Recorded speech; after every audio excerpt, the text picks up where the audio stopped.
প্রতিপক্ষের সঙ্গে নির্বাচন নিয়ে বাজি ধরে শেষ পর্যন্ত মহিষ খোয়ালেন দাঁড়িপাল্লার সমর্থক আমির হোসেন। একে তো দলের হার, তার উপর বাজি হিসেবে নিজের মহিষ খোয়ানো। সব মিলিয়ে আমির হোসেনের দুঃখ দেখে মহিষটি আবার আমির হোসেনের কাছে ফিরিয়ে দেন বিএনপির সমর্থক আব্দুর মান্নান।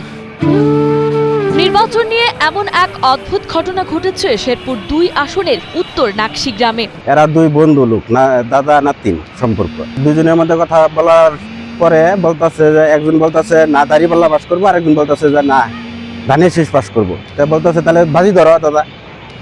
বাজি তোর সাথে কি বাজি ধরবো?